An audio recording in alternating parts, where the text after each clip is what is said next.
Busy, so busy. Hi, my name is Tianle. My teammates call me Teeny. All right.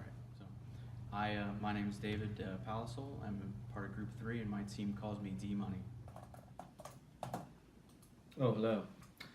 My name's Logan Bender, and my teammates call me Logs. Hi, my name is Manoj, and Rachel calls me Boss. Okay. Hi, my name is Dwayne, and my team calls me Dre. Hi, my name is Rachel, and my teammates call me Ray Ray. For the next 22 months, the Tangent team will work hard and work together to conquer a lot of challenges.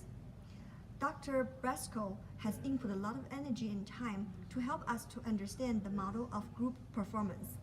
In the next 10 minutes, our team member will talk about what we have learned in this bootcamp.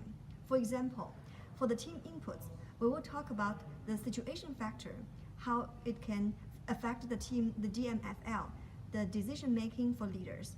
For the group structure part, we will talk about how to improve the team effectiveness. For the group process, we will talk about our nominal approach and how to improve the team communication.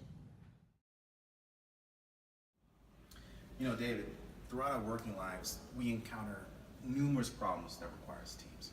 However, just pulling groups together without giving them the tools they need to be successful really isn't enough. One of the critical tools we found is structure. Now, we saw this in the Lego exercise, that by giving teams clear roles and responsibility, that really creates an environment for synergy. Each individual understands and knows their role and how they add value to the team's mission. It's a great point, Dwayne. By our first step being creating and understanding our team rules, we were able to strategically define roles for that specific Lego Man exercise, where we come together right at the very beginning, hold a debrief, assign everybody an opportunity to provide input, and pick essentially a body part where they were able to go and look and figure out how they wanted to piece that together. And then from there, we were able to complete the exercise in a very efficient manner, and understanding that by creating these team rules, we created a psychologically safe environment for everybody to be able to provide their input, whether it was different from someone else's in the group or not, and provide their perspective to create an efficient strategy for completion of the task.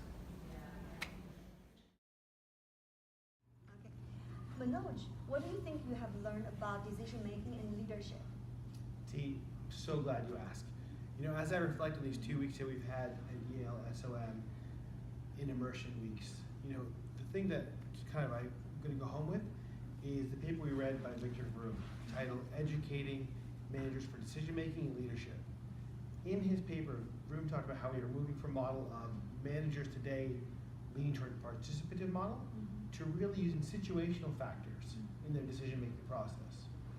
Those options obviously are autocratic, consulting individuals, consulting groups, facilitating, and delegating.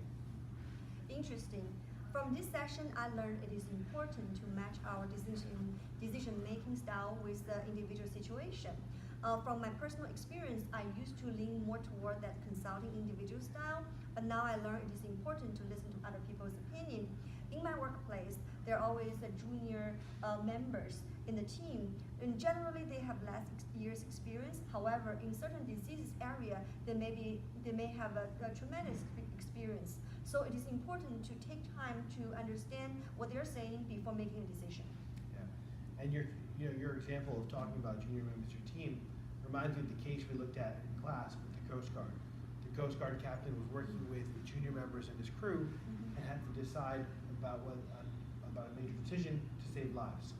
In that example, we all recommended he would choose the autocratic method to make a decision and move on quickly.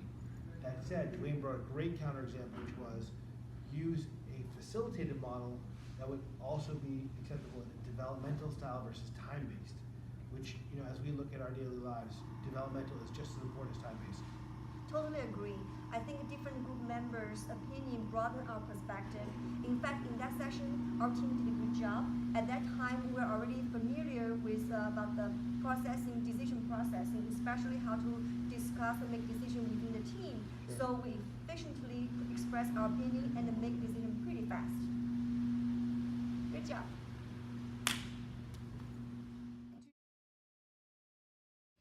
So last week in our managing groups class, we had a case study given to us where we were expected to rank 15 items in terms of most important to least important for survival.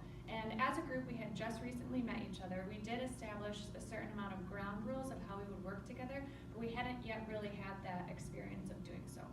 So for this project, we came together and decided to do a quick debrief as per our team rules to figure out what kind of strategy we wanted to use to approach this task.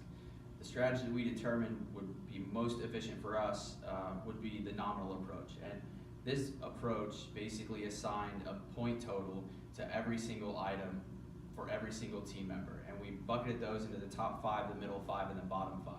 That allowed us to get an aggregate score for each one and really was intended to allow us to quickly rank the items as a larger group. And what we found is that it was super effective for making sure that everybody contributed their opinion to the discussion, but we did find that it was rather tactical and we didn't spend enough time up front deciding on the full end-to-end approach of how we would tackle this case study as opposed to just one piece of that strategy. So looking back, we would have hashed out what do we do up front, perhaps a more robust discussion, then we go into the nominal approach, and then what do we do with the results of that nominal approach. So lesson learned, and we'll do a better job next time. So Dwayne and I are here to talk a little bit about team communication. Over these last couple weeks, we've had, through the team building exercises, we've had some fantastic opportunities to streamline communication and our communication model within our team. And we found that the primary driver of our team's completion was being able to accurately communicate a large volume of information flow. This was present most notably in the tanagram exercise for us. And during that exercise, we had to transmit a lot of information with a time constraint, and it had to be really accurate, demanded a high level of accuracy. And we felt like that was great for driving synchronicity and workflow within our team, and as well as building trust. Yeah, taking a little deeper look into that exercise, take a look at the slide, you can see that manager there with their understanding of what they want to do, but they have a weak information flow. And so the result is that each individual member of the team now is left to their own device to figure out what success means to them. We also found as a team that created an undercurrent of anxiety for us as a team. However, when you have strong information flow, then that manager's understanding of success then translates very fluidly to the team, and we then create a shared view of success. And really, in conclusion, what we're saying is that if you want to create a more synergistic environment, you need to have stronger communication with the team from the manager's perspective and with the workforce.